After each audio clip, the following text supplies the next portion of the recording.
What's the biz, everybody? It's your boy Vaker Maker, aka D Ensley, and I'm here to give you some true shit review. That's right. Today marks the 5th anniversary since the worldwide release of the game most of us Kingdom Hearts fans had waited over a decade for. Kingdom Hearts freaking 3. One of the most anticipated video game sequels of all time, and we finally had gotten within our grasp. I still can't believe we live in a post KH3 release world, man.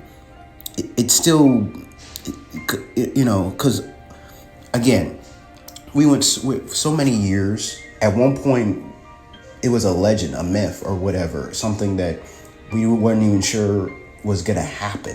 It wasn't until 2013 when that reveal trailer came out, then yeah, it became real. It felt like I remember having dreams about this game prior to its release. And it's still crazy to believe that this game is actually real. This is probably what a lot of Final Fantasy 7 fans probably felt when the remake came out back in 2020, But yeah, I bought it. So I bought the game on the very first day it came out worldwide on January 29th. I remember being so emotional right after I bought the game at Walmart.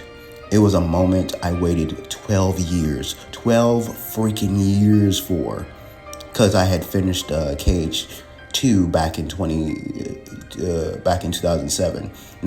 Now, to clarify something, I'm not saying that KH3 was in development for 12 years.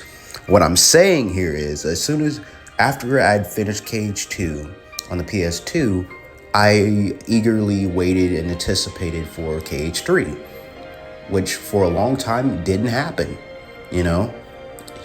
Like I said before, it wasn't until 2013 when we got that reveal trailer, which technically that's when it actually officially started development, back then. So technically it was really in development for 5 or 6 years, give or take. Like I said before, I had dreamed about having that moment so many times over the years, and that it didn't feel real when it finally happened, buying the game and going home with it. I was like that because, again, it was the culmination of all those years I spent waiting for this one game. The Kingdom Hearts series played a big part of my childhood. So for me, Kingdom Hearts 3 is more than just some video game. The game that promised to finally finish the Xehanort saga, in which the 7 Guardians of Light take on the 13 Seekers of Darkness. After the extremely long wait, did the game live up to my expectations, or did it suck? Well, to give you the short answer, Kingdom Hearts 3 as a whole did not suck, nor did it disappoint me. I loved the game, and it left me satisfied. With that said, there are certain aspects of it I didn't like. I'd give it a 8.5 out of 10 overall. So if you just wanted to know whether I liked or disliked KH3, then there you go. You can leave. But for the rest of you who do want to know my fully in-depth thoughts on the game, what I liked and disliked about it, then you should know that I'll be splitting this up into multiple parts. And trust me, it's a lot. That's why this review has taken me so damn long to make, because I had a lot of things I had to get off my chest about this game. This is probably the most important and lengthy review I have ever done in a video format. So as a disclaimer, please don't take my opinions as facts. I'm just giving you guys my honest opinion. It's perfectly fine if you don't agree with what I have to say. I'm just giving you guys my perspective on things. We each experience the Kingdom Hearts games differently, so it's totally natural for it to be the same for this game. You can like or dislike the game. All I ask for is for you guys to be respectful in the comments. So don't worry, this won't be me fanboying over the game, as I'll be as objective as I can for this review, giving you both the good and the bad. All the points I will be making will be for the base game, so I will not be covering any of the updates the game eventually got, nor any of the content from KH3 Remind. For most of this review, it will be spoiler free, but there will be a point where I'll be having spoiler talk in terms of the main story. And the last portion of the game, including the epilogue and the secret ending. With that said, let's get started.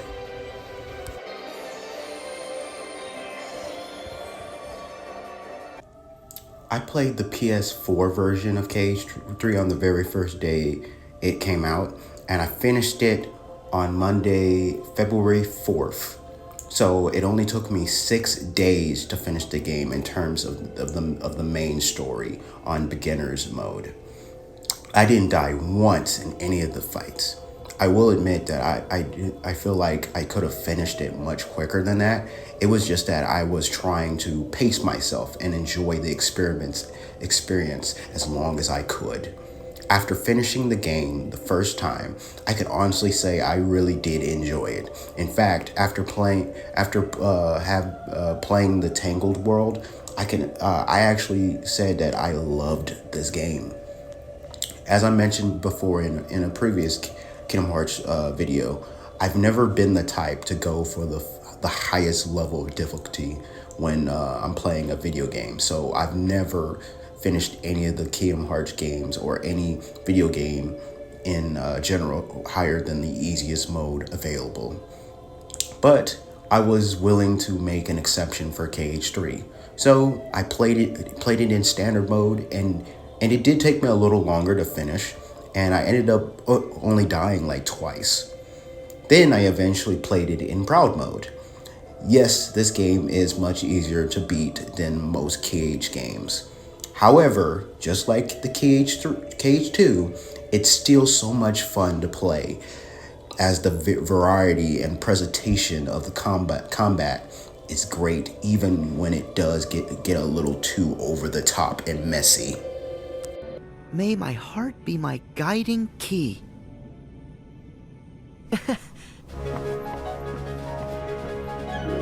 I've got it!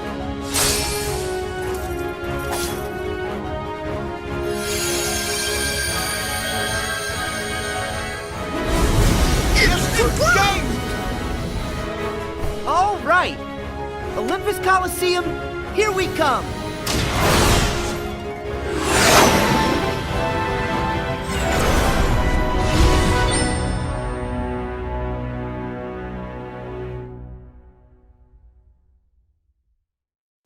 KH3's prologue has got to be the best.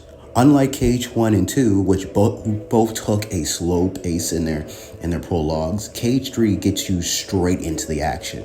Oddly enough, this part of the game is actually called Kingdom Hearts 2.9, as Sora is still in his KH2 gear, and the very first world of the game takes place in Olympus. Sora is struggling with the fact that he lost most of his strength thanks to what happened in Dream Drop Distance, and has come to Hercules for advice. Meanwhile, Hades is once again causing trouble and has the multiple titans backing him up. The voice acting in this game is hands down the best we've ever had in any of the previous Kingdom Hearts games. While pretty much most of the original cast for Frozen, Big Hero 6, and Big Hero 6 Return to voice their respective roles, there are Disney characters with new actors, and they sound almost as good or just as good as their original voices. Perfect examples being Kelsey Lansden as Rapunzel and Mike McRae as Buzz Lightyear. Even the voice actor for Jack Sparrow sounds way better here than the last one back in Cage 2. This new one sounds sounds more like Johnny Depp. Because the voice for Cage 2 sounded terrible, and the voice performance for the original characters were great as well, especially most of the Organization 13 members. As for my thoughts for the new voice for Master Xehanort, I'll be honest, the first time I heard him speak in one of the Cage 3 trailers, I did not like it at all. But the more lines I heard him speak, he started to sound a little better. Trying to find a voice actor who can replace the late, great Leonard Nimoy's voice is not an easy task at all. So I understand why the new actor chose to have his own take at voicing the character.